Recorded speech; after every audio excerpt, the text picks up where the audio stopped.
नमस्ते मित्रों, स्वागत है आप सबका। क्वार्टर वन के रिजल्ट आज डिक्लेयर किए हैं गल्फ ऑयल ने, जहां उम्मीद के मुताबिक उनके प्रॉफिट में कटौती आई है।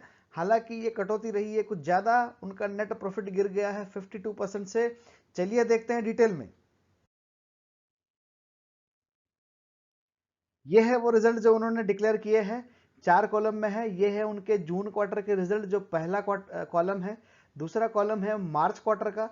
तीसरा कॉलम है जून क्वार्टर का पिछले साल का। और चौथा कॉलम है 19-20 साल भर की फिगर है ये।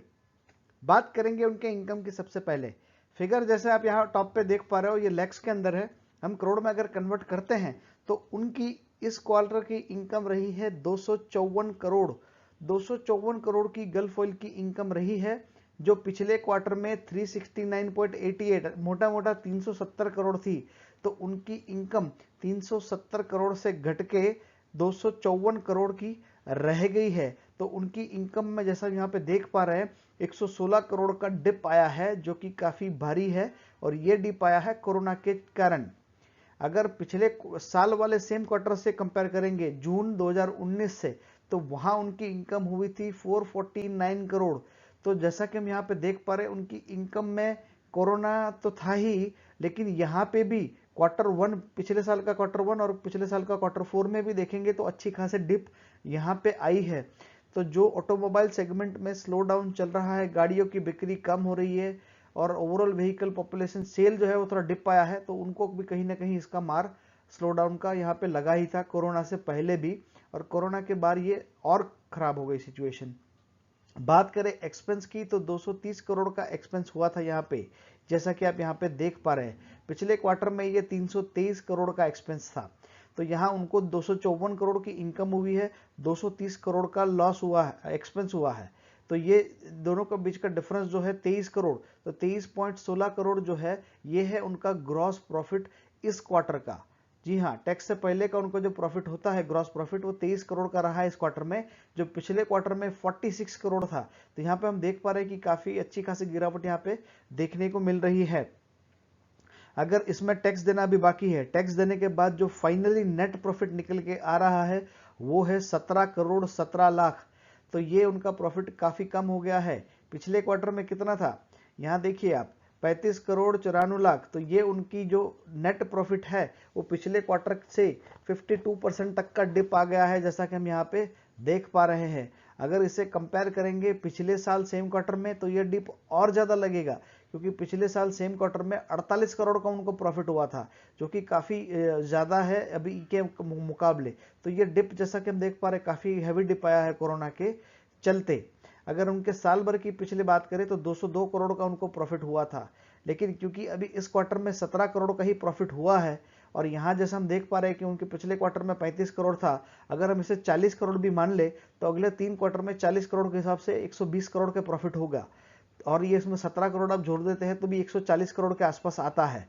ठीक है, तो ये उनके प्रॉफिट में इस साल डिप आना तय ही है, और इसकी इंपैक्ट आपको ईपीएस में भी दिखने को मिलेगी, और सब्सिक्वेंटली हो सकता है कि इसकी इंपैक्ट आपको उसके प्राइस में भी देखने को मिले।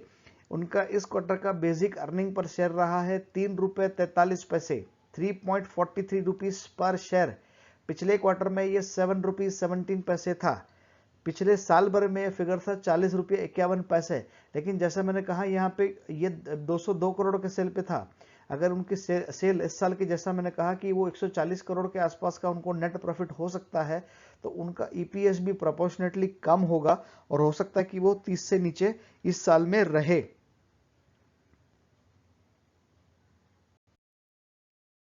ये है उनके टोटल इनकम, जैसा कि हम यहाँ पे देख पा रहे हैं, 1000 करोड़, 1100 करोड़, 1358 करोड़, 1735 करोड़, और ये 1680 करोड़ के आसपास। तो यहाँ पे आप देख पा रहे हो कि उनके जो प्रॉफिट में है वो डिप आया है। हालांकि उनका नेट प्रॉफिट जो है वो लगातार बढ़ा ही है, जैसा कि हम यहाँ पे देख पा रहे हैं, 100 करोड़, 117 करोड़, 158 करोड़, 177 करोड़, और ये 202 करोड़। तो एक अच्छा फिगर यहाँ पे हम देख पा रहे हैं कि इनकी प्रॉफिट में कंटिन्यूटी रही है पिछले 5 साल में।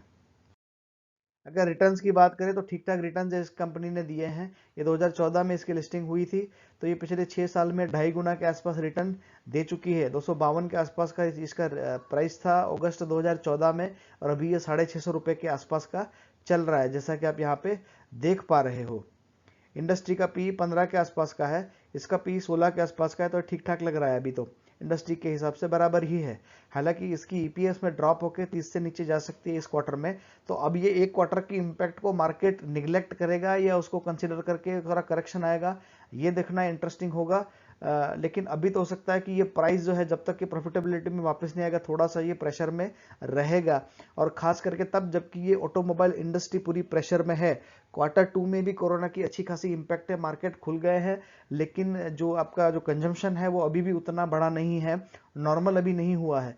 तो ये आपको हो सकता है कि उसके प्राइस में थोड़ा प्रेशर देखने को मिलेगा, क्योंकि Q2 के रिजल्ट भी ठीक ठाक आएंगे, उतने अच्छे आने की संभावना कम है। तो थोड़ा सा शेयर जो है आने वाले समय में प्रेशर में रहेगा, हो सकता है छोटा मोटा करेक्शन भी आए। अच्छी बात यह है कि ये डिविडेंड भी थोड़ा बहुत दे रहा है, इसका 2.15 के आसपास का डिविडेंड है। तो फिर ये फिगर फैक्ट्स हमने आपके सामने रखे, उसके हिसाब से आप आगे का निर्णय उसके हिसाब से ले सकते हैं। मित्रों, यही वीडियो समाप्त करेंगे। अगर आपको अच्छा लगा हो तो चैनल को सब्सक्राइब करें, वीडियो को शेयर करें और लाइक करें। वीडियो देखने के लिए आपका बहुत बहुत धन्यवाद।